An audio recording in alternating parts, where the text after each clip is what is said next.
Welcome back to another episode of FOMO Fans. I'm excited. Today, I'm going to share a little bit of what I learned last week at Video Marketing World in Dallas. Can I share some things? I had some really great conversations with some powerful content creators this past week in Dallas. Some of the world's best at creating video from a personal brand, from an entrepreneur's perspective.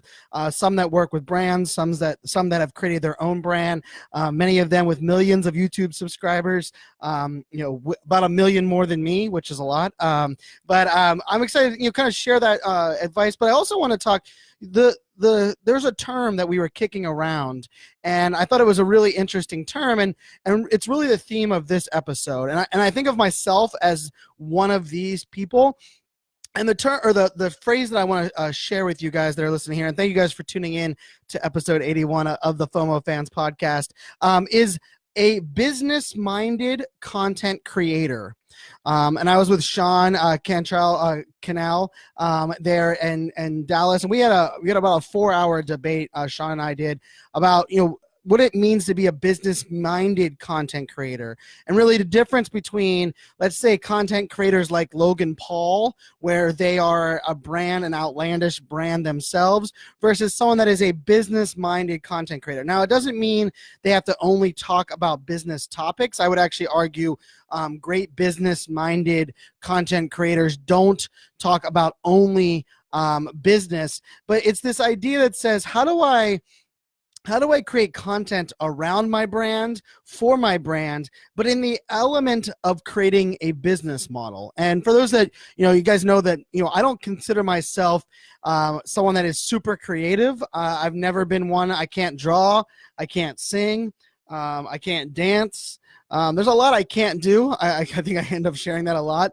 But one of the things that I've felt that I'm really good at doing is I like translating the geek speak, right? I like taking something that is rather complex and simplifying it and bringing it to you guys, the audience. And one of the things that I thought is really interesting, and this really pertains to video, but I think it can hit every piece of content, is that if you want to hold yourself, if you look at YouTube and you look at the stars of YouTube, and if they're creating content that's different than your brand, they're different than your message, right? If you are let's just say you're a business, you're a makeup artist, and you do video or you do content around makeup, and you're focused on makeup, comparing yourself to a travel brand or a lifestyle artist or a content creator that has already been a celebrity or has 15 minutes of fame is really a problem, right? Yes, I can talk fast.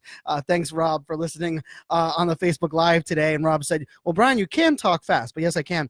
But one of the things I wanted to share with you guys, and I think this is rather important, is that in this world we're living in right now, influencer marketing, content creation, content, I don't believe content is king. I believe great content is king. And content is how do you determine what is great? Your audience determines what is great, not you, the content creator. And I think this is an interesting piece, because if you are a business-minded content creator, you have to understand two things, or you have to understand a lot of things, but there's two main things I want to focus on in this episode. Who are the businesses and brands that you are trying to reach as a content creator? And who are the people that are your actual audience? Because here's what I want to talk to you guys about, is that this is really an interesting topic for me, because I create a crap ton of content. Yes, that is a metric, right? Crap ton. I create a crap ton of content, but a majority of the content that I create is not tailored towards the audience that is hiring me to speak and do workshops and build a brand. Let me say that again. A majority of the content I create isn't tailored to the people that are spending money with me. Yeah, this is an interesting model, right? Because here's what the catch-22 is, or the interesting dilemma for me as a business-minded content creator, is oftentimes brands want to sponsor this podcast, right? They want to sponsor, just recently IBM was our sponsor for the Call for Code. It's really exciting. Call for Code actually sold out. So I was very excited to be a part of that initiative. It's not the last time you guys are going to hear about that. But callforcode.org, It's IBM. IBM is the brand that was hiring me, but what they're hiring me for is to have access to you guys, my audience, the ones that I'm creating content for. So this is a very interesting piece, because sometimes it can get frustrating, it can get overwhelming, that you're like, wait a second, shouldn't I be creating content for IBM? Well, no, in this instance, IBM would not have hired me. They would not have paid me money, not only to sponsor this show, but have been my client for 6+ years, because there's a difference between who you're talking to and who people want to get access to, right? So the IBM could create similar content, but then it would be different, right? And this is that element of trust. And what's up, Sergeant Lana? I see Adam jumped in the live feed. Mike Giano. Mike said, such a good reminder for speakers. We have multiple audiences. Going after audience members for content makes the most sense for me too. Yes, and this is one of those interesting things too, because here's the other part of that. If you are really, really good at being a business-minded content creator and you can connect with your audience, you relate with your audience, you inspire your audience, you build trust, here's where the magic happens. And it's been happening for me very recently, and I can tell you I absolutely love it, is if you create such great content for your audience, and although they're not the ones that are hiring you, they become your army of marketers, your evangelists, your advocates. I am now getting brands that are messaging me and saying, hey, I had 2 employees send me an email and saying that we needed to hire you. I had one that just happened over the weekend, the Labor Day weekend, and someone said, Brian, I was at a Labor Day party with some of my coworkers, and they couldn't stop talking about your content. And I started to watch your content, and now I think I need to hire you for our company. And I'm the chief marketing officer of a brand, and this brand is overseas. And I thought it was really interesting, because here's the crazy part, right? I haven't created marketing content for that brand, but because the audience is so inspired and so connected, and this content is of value to you, that you've gone out of your way to be my marketer and be my sales pitch. And we've all heard this, right? Third-party recommendations, third-party validation goes a hell of a more way than just me saying how great I am. If I was posting on LinkedIn every single day, hire me, I'm a great speaker, I believe I'm one of the best millennial keynote speakers that is out there, and I bring the passion and the fire, that's just me broadcasting my message. And guess what?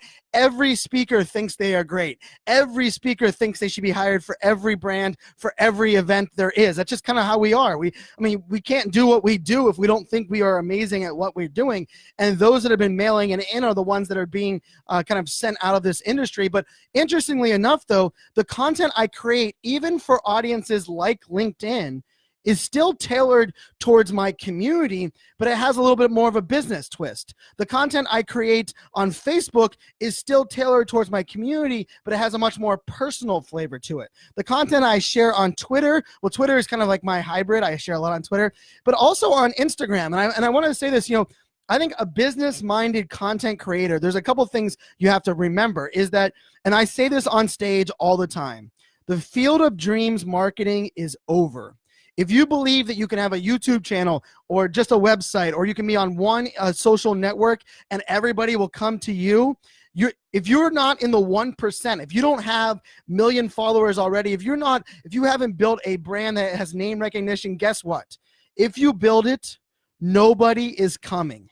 You must go to where your audience is, create engagement and conversation, and then they're going to come to where you're at. So yes, if you have a YouTube channel and you're trying to grow your YouTube channel, I think it's extremely important to use tools like TubeBuddy. I'm wearing TubeBuddy's shirt. They're not sponsoring this episode, but use tools like TubeBuddy that help you optimize your hashtags and your search engine optimization and your thumbnails, and allows you to really tailor your thing. But here's the other part of that. If someone isn't on YouTube, how do they find out about you? How do they connect with your content? Well, as a business-minded content creator, you should be on platforms like Instagram, like Twitter, like LinkedIn, like Facebook. Now, I'm not saying you have to be on every one of them, and it doesn't even mean that you have to create content on all of them, but you must go to where your audience is and educate them. But at the same time, let's flip this on its head. If you are a content creator and you need to connect with businesses, it's also your job to be where the businesses are and be part of those conversations. I can tell you, I spend a lot of time on LinkedIn right now. And when I say a lot of time, this is how much time I'm spending on LinkedIn, is that LinkedIn is the only app, look, I'm talking so fast. I'm so excited. Social network app that I have notifications on for my phone. So actually, right now I have Instagram and I have LinkedIn notifications turned on my phone. When someone comments, when someone likes anything that I'm posting on LinkedIn, I immediately get a notification. I immediately jump in, because here's the thing about LinkedIn is that people don't stay on LinkedIn for hours on day like they do on Instagram. It's usually come in, drop a message, and disappear. And if you guys want to check out the value of Twitter, the value of LinkedIn for your business, I just recorded an episode on my other podcast, Smack Talk, that you guys can jump into that. But what I really want to focus, and kind of give advice on is, and this is kind of the truth, is sometimes it's really, I don't even know what the appropriate word is. It's a mind F.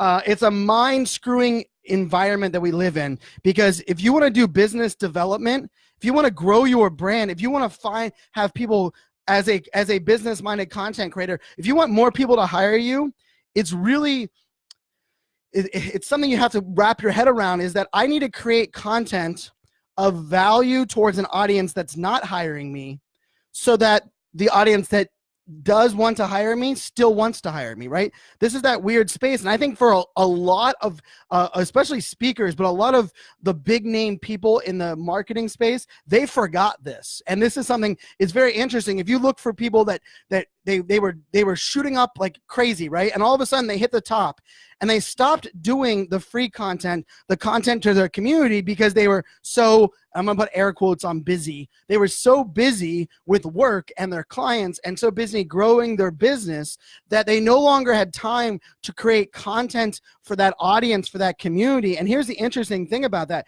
When you stop creating content for that community, for that audience, when a brand wants to work with you, oftentimes, if you don't have that connection, what is your value proposition?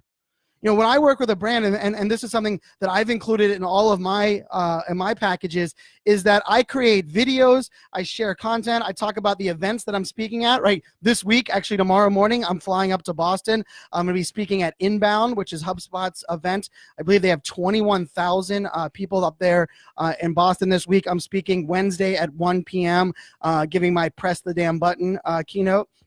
But, I talk about my events. I share content. I live tweet at the event. I post their content, their logo on my website. And here's one of the things that you think about there is, a brand is hiring me and they're getting me for an hour on stage. They're getting me for an entire day that I'm there at an event. But guess what else they're also getting? They're getting access to my audience. I'm bringing their content, their message, their event, even their sponsors and those that are supporting them. I'm bringing them to my community. And as a business-minded content creator, this is something you have to factor in to everything that you are doing.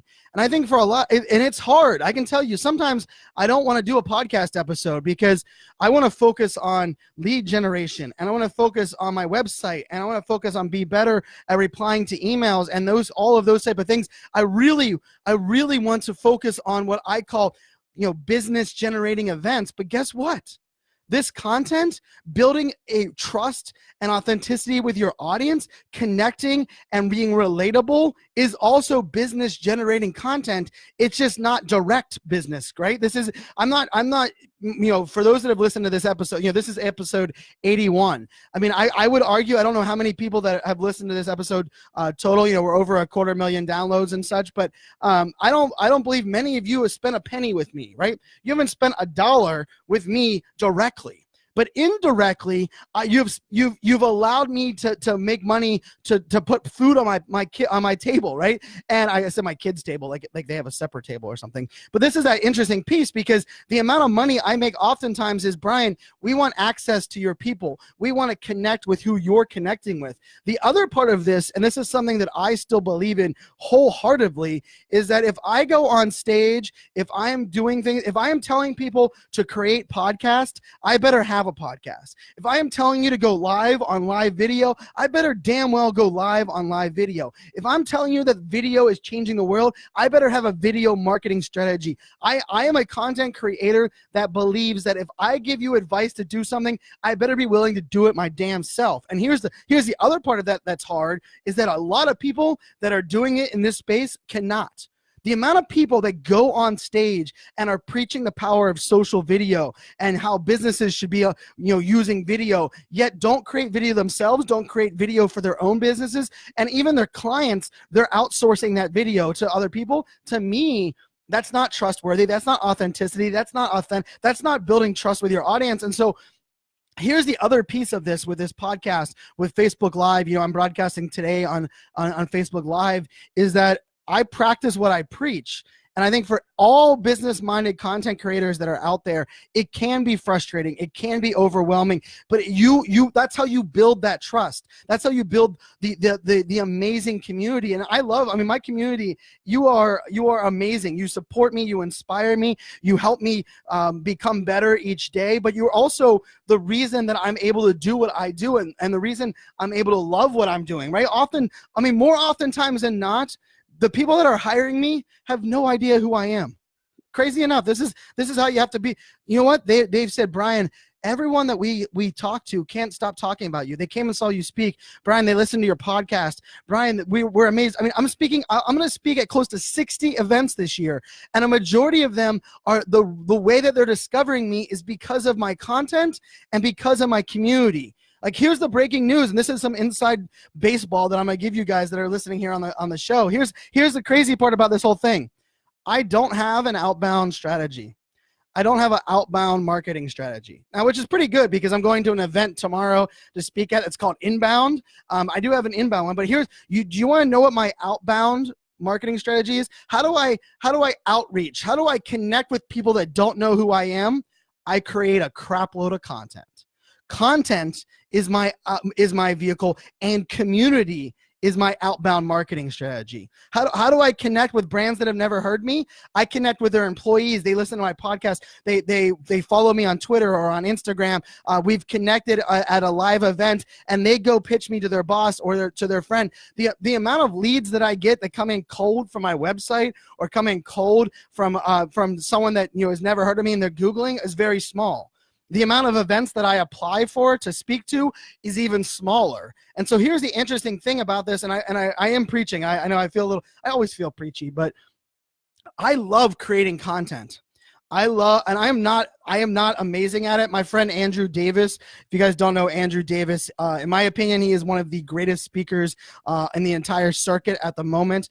He is also an amazing video creator. He's just one of the most talented dudes that I've ever met. And he just did a video. He's speaking at Content Marketing World this week, and he just did a really fun video that I believe his wife was the one behind the camera, and he was on this resort. He did a music video about his presentation there at Content Marketing World. It was really good. But one of the things about Andrew Davis that I think is amazing is that Andrew has everything dialed in. He is an amazing content creator. But you know what he also is? He is a business owner. He is someone that he creates content not only as a vehicle for sharing what he knows, but it also keeps him on the bleeding edge. He's also not afraid to ask for help or connect with people that know what they're doing. And I guess this is one of those things that I believe as business-minded content creators, we are the influencers of the future.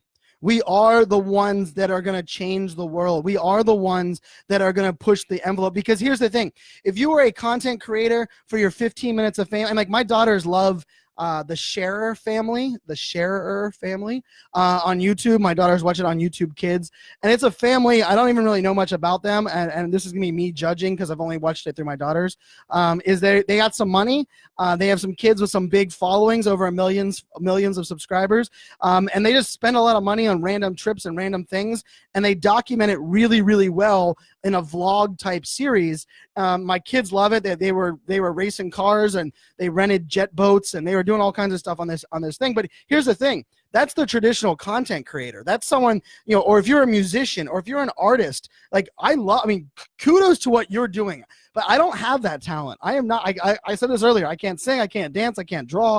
I'm fairly good at taking video and pictures because of the mobile phone, but this is one of those spaces where I think as we're moving forward, as you start thinking about your business, my outbound strategy is creating content. This podcast is me outbound reaching to a new audience. My outbound strategy is building relationships with my audience on Instagram. I do Instagram stories every single day. I've been doing it every single day since the day Instagram stories was released by Instagram. I share content on LinkedIn. I do one video a week directly for LinkedIn. I also, I have a blog and my website over at isocialfans.com.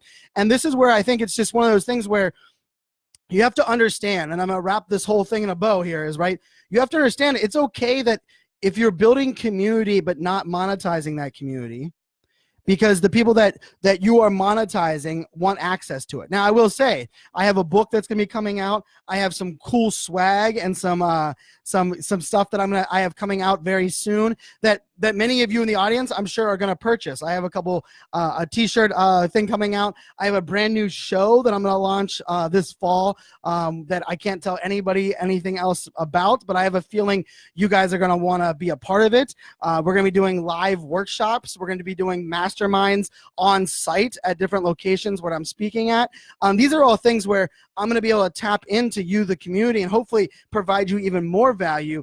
But as a business-minded content creator, just understand who you're talking to, why you create the content you create, but also understand that oftentimes the people that are listening might not be the direct person that's swiping the credit card or signing the invoice, but more often than not, they're the ones influencing them. And so I want you just to take this away, is it's okay if you're creating content not for the actual end, the person that is your customer. Because if you're creating content for the person that inspires your customer on what to do, where to spend their money, that's even more magical. Like I said, do I want to reach the event organizer and tell them how great I am? Or do I want to build trust and authenticity with my community to where my community runs to the event organizer and says, you need to have Brian Fanzo? Which one am I more likely to get hired by? The one where my community is telling them how great I am and it's their community that they want to reach, or the one where I'm marketing and selling at them and telling them I'm a great speaker and you need to hire me? Third-party validation, community validation, content creation that builds a community is the power. My friends, community is the future of business. And if you are a business-minded content creator, you already get this. You are already doing it. What I'm telling you is keep on doing it. Keep inspiring, keep creating content. Understand that this is a long game. I've been creating podcast episodes for 5 years. I have 2 podcasts, Smack Talk, which stands for Social, Mobile, Analytics, and Cloud, and I have FOMO Fans. I've been doing these podcasts for 5 years, right? This is a groundswell. I oftentimes right now, people will come to me and say, Brian, I listened to episode 31 of your podcast. I would like to know if you could give me a keynote on that topic. I created episode 31 almost 2 years ago. But it's that idea that I'm giving. You're creating content, you're connecting, you're building relationships, and those relationships eventually turn into business opportunities. And that to me is the magic. It's happening for me right now. Like this isn't me preaching saying this is what you need to do and one day it'll happen. I'm living proof that, follow my business, follow how I'm doing things on social media. I share my thoughts. I share behind the scenes. I talk about my kids. I talk about ADHD. I share the good, the bad. If you guys want to listen to the last episode, episode 80, I talked about my struggles. I had a really bad week and I was firing at 50% and I really wasn't doing the best that I could do. And it was a struggle, but I decided to own it. And I felt like I'm a better entrepreneur because I had that week. And then I created content about what I learned that week. So my friends, keep doing what you're doing. Thank you for allowing me to do what I do. For all of you that go and go up to your boss or your manager, or if you see an event and you forward me the event and say, Brian, you should be speaking there, I just want to say thank you because I create this content. I share my voice, my story, my thoughts. I'm not an expert, but I am someone that likes to tell you how it is, share my journey. And because of that, you guys have allowed me to not only continue to learn, continue to be inspired, but to grow my business and do what I want to do. So thank you guys so much for tuning in to episode 81 of the FOMO Fans podcast. You guys are in for a special treat. Episode 82, I'm going to actually broadcast from the Inbound Live podcast stage. I'm going to be live Thursday morning at around 11 a.m. I'm going to be broadcasting from HubSpot's inbound event. They actually have a live studio stage where there's lots of podcast creators. I think there's 20 of us that are creating live podcasts, and I got picked to be one of them. So you guys are in for a treat. Episode 82. Make sure you guys tune into it. And just remember, guys, I say this every week, or I say this almost every week. Show you care. Go above and beyond to let someone know. Let a content creator, let someone in your line of work, in your industry, let them know that you are thankful for the content they create and that they have connected with you. You'll be amazed at the power of a thank you. Oftentimes, as content creators, we love to do good things. We love to do what we're doing. But you know what we love even more? We love knowing that we can impact at least one person with the content we create. For Brian Fanzo, iSocial fans, I will see you or talk to you on the next episode from the HubSpot stage in Boston. But until then, make it a great day, my friends. Cheers.